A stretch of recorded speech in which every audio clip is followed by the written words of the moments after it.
What are we doing, babe? We're going to Hills Alive. Free Christian concert. Saturday and Sunday. So we'll be seeing Big Daddy Weave tonight. And For King and Country is tomorrow. And a whole bunch of other people in between. I get to hold him. But unfortunately they don't want any filming, so no filming. Oh, bummer. Yeah.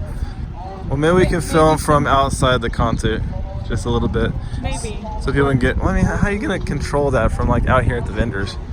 Or maybe like a still shot from far away. Yeah, we'll try to do something. The ants. God only knows what you've been through. God only knows what they say about you. But God only knows the real you. There's a kind of love that God only knows. There's a kind of love. You keep a cover over every single secret. So afraid if someone saw them they would leave. But somebody sees you. Somebody will never leave you.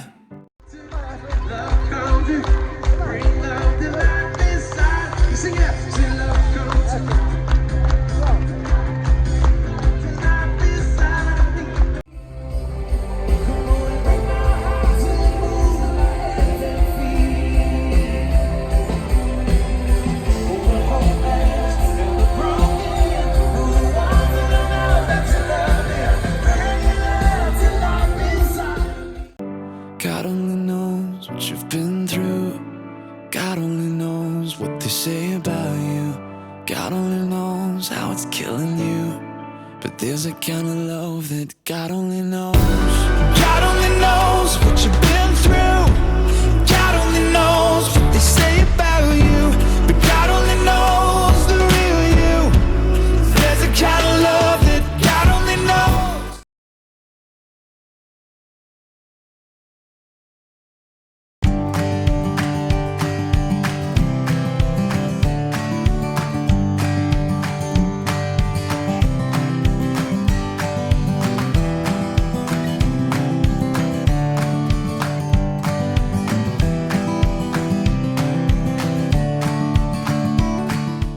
So what'd you think?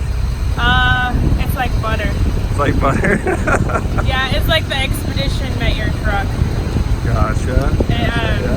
Smooth ride.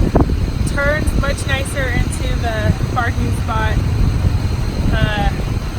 The giddy up and go is much smoother. Like it's not that little. And then it has the power. It just has power. Just goes, right? So, more torque. and the Julie is not as scary as I thought it was going to be. So Awesome. I did not curb check any curves. Yeah, that's my girl. So, I wasn't too worried about that. So we did meet the Rapid City Ford guy. Do you remember what his name is? Matt with Rapid City Ford. And he is the Rapid City Ford guy on YouTube. So we'll talk to him about the 350. But we were talking about the 350 and the 450 and the differences. But it's a nice truck. And I actually have in here. You can have the fifth wheel, and then let's see here if I can get it to. Oh, well, it's like flashing where you have the backup camera, and you can also do the ball camera, so Right. or the hitch camera, I should say. Right. So you can see where you're backing up for the hitch. Should have, well, I don't know if this one does, but some of them have the cameras on the mirrors too, and then extras on the bumpers, but I think this is an XLT. I don't know if it's gonna. This is the full center. The whole reason we're looking at Center. dualies, well not XLTs, Ford Super Duties after 2011. This has that in there as well. Plenty of storage space, cup holders, and more cup holders. And actual thing there. But So it's got the upfitter switches up top. yeah, it Mark does. on KYD. well, this isn't a 450 though. That's true. 350s had the option. 450s. you missed out. So yeah. So what's your favorite thing about it? Well, the backup camera is nice, especially with how big it is. That is nice. But overall, I just think that it's a nice ride, nice, quiet. Sounds like a normal car. I actually had to ask him, is this a diesel? Yes, it's a diesel. Oh, I did not even hear that. So that's kind of nice. But yeah. Awesome. If we had the money, I would buy it. Yeah. I was looking for underneath the... Right, I was doing it. Where is it? Wait, the XLT does have power seat. Wasn't the Escape the XLT too? Yes. It had power. Yeah. I think it might just be a Maybe new feature. new feature. Because this one is manual, which makes sense. But Yeah. it feels nice and tight, bumpy. Yeah. How's the ride? Is it bumpy? No. No. No, it's like the Expedition meets her truck. Right. Yes. Right on. All right, this is Rapid City Ford guy. Hi everybody, Matt Scott here, Rapid City Ford guy. And we bumped into these guys on the lot here looking at Ford pickups. And we looked at the F-350 and they talked about the F-450.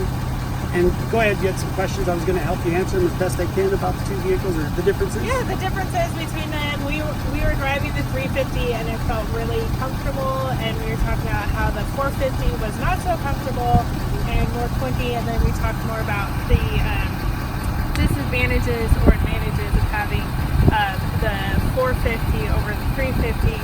But I think it's more disadvantages for the 450 because of the tires and just the ride. So you want to talk more about that? Yeah, I sure will. And I've sold both vehicles to people that were campers, full-time RVers. I delivered a 450 last month. The gal came out of a 350, went to a 450. She loved the turning radius on the 450. It's got about an 8-foot tighter turning circle. There are some disadvantages of the 450 that I've found just in my research and what I've done with customers. The 450 comes with a 19.5-inch wheel, so it has basically a 14-ply tire. It's essentially a semi-tire. They're very hard to get. So if you're into boondocking or you want to take your camper and park it and then you want to go out in the desert and play in your truck or go off-roading, you can't really get a dedicated all-terrain or mud-terrain tire for that truck, whereas the 350 is going to have a normal wheel and tire size, and you can still get 10 plies, and you can still get a more aggressive tire like an all-terrain type tire with the truck, which is another advantage with that. The payload capacity, oddly enough, the 450 has a lower payload capacity than the 350, depending on how it's equipped. They come with two gear ratios, a 410 or a 430. I delivered a 350 with a 430 axle ratio. It's a real low. That higher number, it means it's a lower gear ratio, so it actually has more RPMs at higher speeds. I dropped it off to his house. I ran about 80 miles an hour to his house, and that truck was revving at about 2,800 RPM on the highway at 80 miles an hour. Whereas and that was a 350 with a 430 axle ratio. I just drove this truck here the other day and ran it up to 80. It has the 410 rear axle ratio, which is a little lower number, but a higher gear ratio to get you a little better efficiency. And we were at like about 2,500 to 2,600 RPM at 80 miles an hour. So consuming probably a little less fuel with that particular package. Now, the gentleman that bought that 450 that got the 430 gear ratios, it's a lot heavier camper that he's pulling. He's got a big toy hauler, triple axle. It was a 16,000 or 18,000 pound camper. And so he won't see the difference with that so much, but very, very heavy camper. So those are some of the differences. But the other problem is with the 350, like I had some customers, they were dead set on buying a 450 they were watching another YouTuber's channel and they were swore by this 450. And we did the math on it. They bought a camper. It was a fifth wheel camper with a front kitchen. And the front kitchens are right up in the front above the bunks. So the bunks are real, high up. They're right above the fifth wheel plate. And the weight on the front kitchens are very heavy. And the payload wouldn't support the trailer weight and the cargo inside the truck for what it was. The 350 was a better fit for them. So those are some of the things I've seen selling them. If you do talk to a Ford salesman that's worth their salt, hopefully I'm one of those guys, but we've got an app that Ford offers us salespeople that we can actually scan the VIN. I'm going to scan the VIN number and give you the numbers on this 350 while we're here. So I'll scan that. So this is a calculator that I scan the VIN number with this app through Ford, and it's available only through Ford dealers, unfortunately, but it shows the vehicle, the year, the box length, the wheelbase, the gear ratio in the truck, gross vehicle weight rating. So that's going to be the weight of the truck, not counting like the trailer or anything else like that. Gross combined weight rating is truck, camper, trailer, cargo, everybody. Payload on this truck is going to be 5,483 pounds. So it shows this, and then this shows the remaining gross combined weight rating. So this shows that on this truck, it looks like there's 8,000 pounds of truck here, essentially. But let me show you what it does do, which is kind of cool. And so if you're looking at a Ford pickup somewhere, and you're not dealing with the Rapid City Ford guy here in Rapid City, you can have a guy scan these trucks, because sometimes salespeople don't tell the truth, but you don't get that with me. So let me go over this here. So let's take a look here. If we have the loaded trailer weight, let's just say you're pulling a fifth wheel camper and the trailer weighs 7,000 pounds. Or actually, let's go a little more. We'll go 12 just because this is a dually and people are always pulling heavy campers. I can pick conventional gooseneck or fifth wheel. We'll call it a fifth wheel. It calculates the kingpin weight at 15% of the actual trailer weight itself, which brings it up to 1,800 pounds payload. So now it drops our payload down to 3,683 pounds. So let's just say we got a full family in here, and let's say the guys maybe like me and ate too much, but let's just call it a family weighs 500, let's say 600 pounds. That might be light for some families. It might be more for others. So let's just go 600 pounds. And let's say in cargo weight, we have a little bit of like storage gear in the back and maybe a small toolbox or a fuel tank.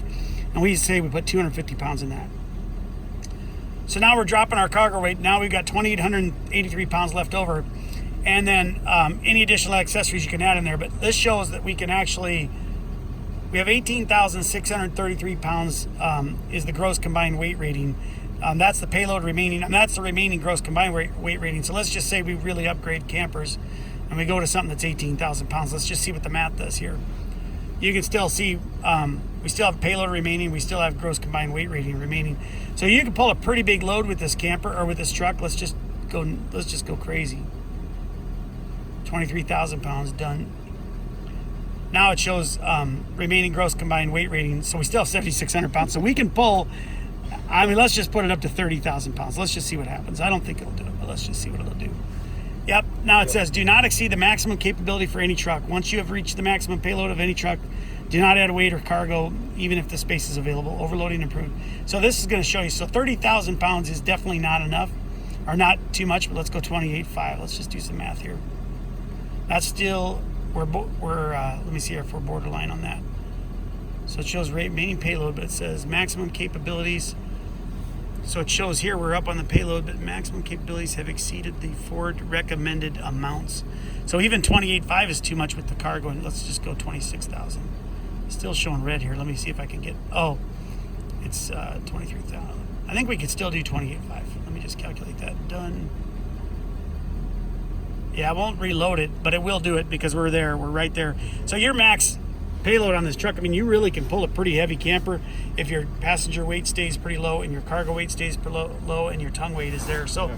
The 350 is a very capable truck. There's not much it won't do, but hope that shed some light on some of the stuff you guys are looking at and what your people on your channel are looking at. Absolutely. And if they have any questions, they can reach out to me at the Rapid City Ford guy or whatever. But I sure appreciate you guys coming in today. It's been fun to be on. I appreciate you putting me on your channel. It's awesome. And if anybody has a question, send an email to them or us. And I appreciate. Well, thank you very much. I appreciate it. Yeah, and hope you guys. I'm excited to follow your journeys as you run around the country. And if you need something, don't be shy. So perfect. Thank you. Thank you very much. Yeah, thank you guys.